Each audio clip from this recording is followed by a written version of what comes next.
Hello friends, this is Harvey Mandan. Welcome to the Bada Android shootout. Let's start with the lock screens because this illustrates perfectly the differences between these two operating systems. Here you have standard or stock lock screen for Samsung. I think it may be from the Samsung Note actually, this lock screen. But if you don't like it, well, you can simply get a third-party app to replace it with another lock screen like this, and then instead of the stock one, you have another lock screen which you can customize to suit yourself. The Bada lock screen is very good, but you can't really change it.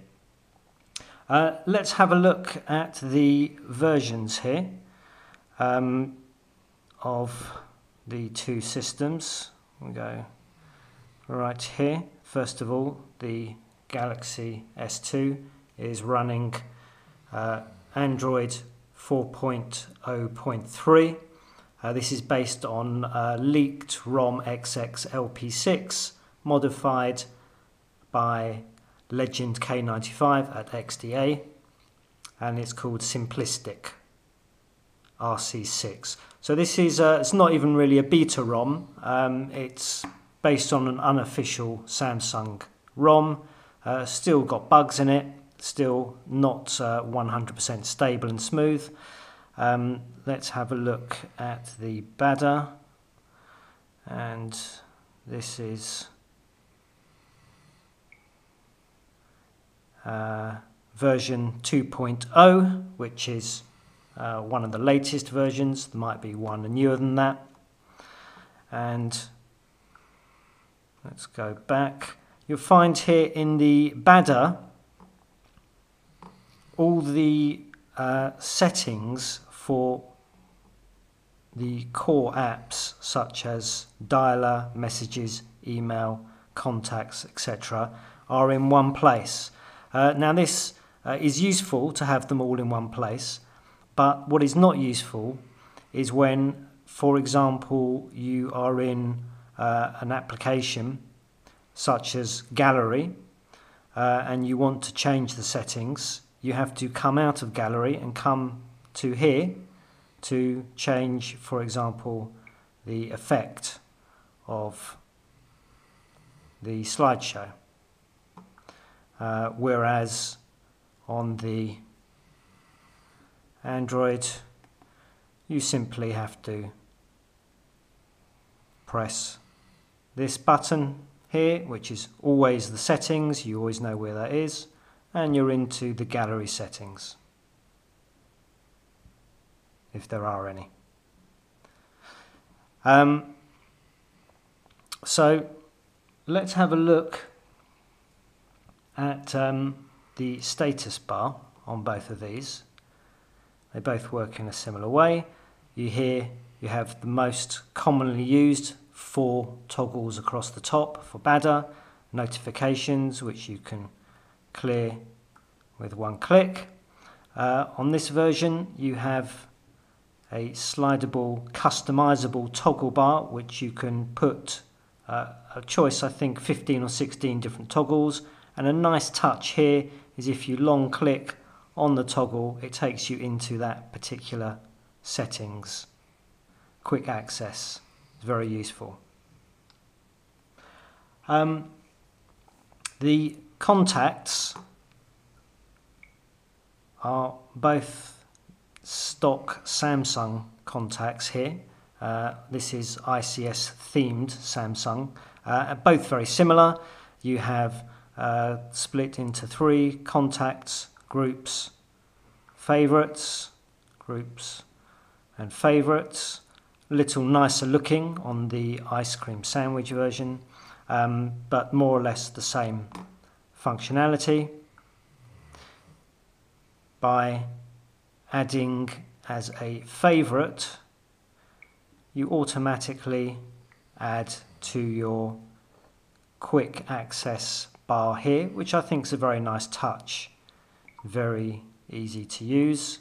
Of course, you can also add contacts to the home screens here with a picture, and you can do the same here in Android. The dialer itself is, oops, I pressed the wrong one. The dialer is here stock Samsung, here not stock Samsung, which looks a bit old nowadays. This has quick search, but only by number, so you get the number coming up, but not by T9, unfortunately. Over here you do have T9 functionality.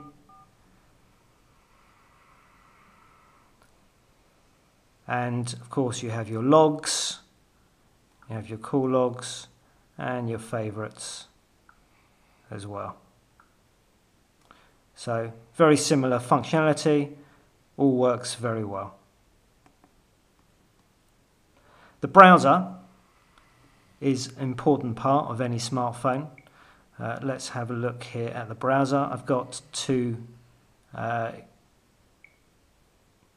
articles from the BBC. We can see that starting from a similar zoom, a double tap will bring very, very small text on the Dolphin browser, which you can't really read, unfortunately. This bar across the bottom, you can't get rid of that. It's pretty irritating, pretty nasty. Again, you want to change the settings for this browser. You can't do it from the browser. You have to go out and go into the settings if you want to change any of those. This is the browser from CyanogenMod. It's got lots of nice little touches to it. Tab handling is excellent. Tab handling here is very easy as well, there's no problems.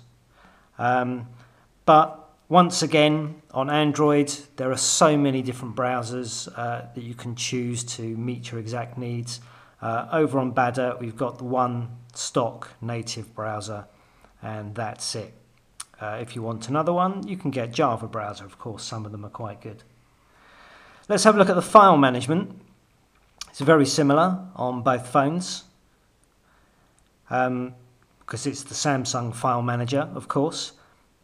Here you can go directly to your memory card, whereas on this you have to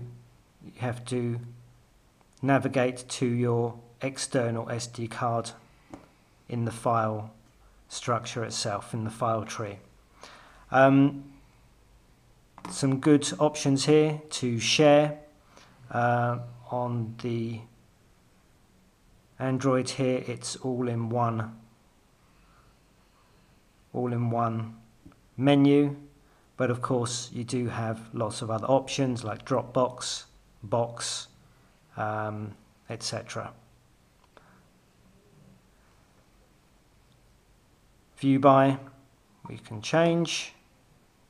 Same here, we have different options. Both work well.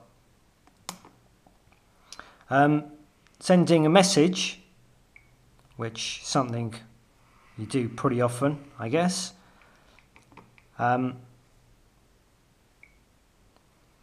Very easy here. You've got quick access to all of your groups, favorites.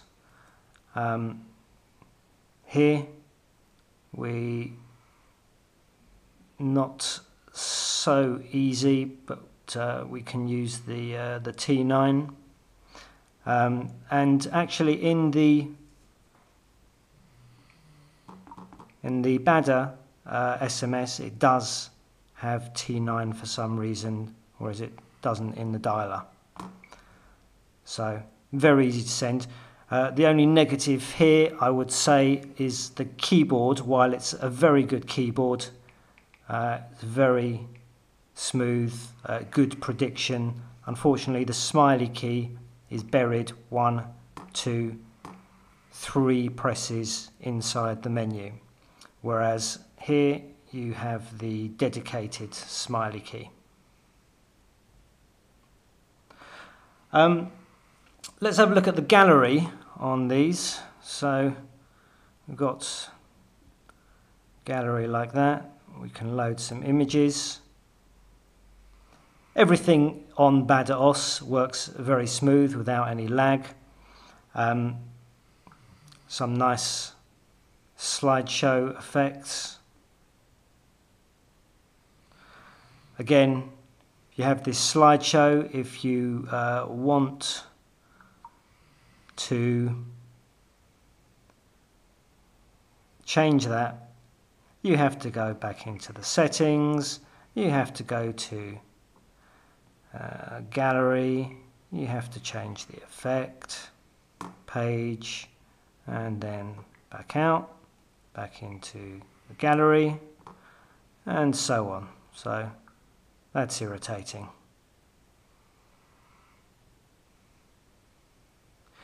Very lastly, let's have a look at the task manager, because that is one of the most important parts of the phone. It's brought up by a long press for both of them. Here you have this new ICS style task manager, which shows last running apps, which you can just close by flicking off. And you also have here the Samsung task manager, which is very similar to the Bada task manager. This works perfectly well. You can switch between various open applications, or you can just close them with one click or close them all. Here's the same thing, switching quite easily between applications, or you can just do it from the ICS menu. Works well. So that was a quick comparison between Android and Bada.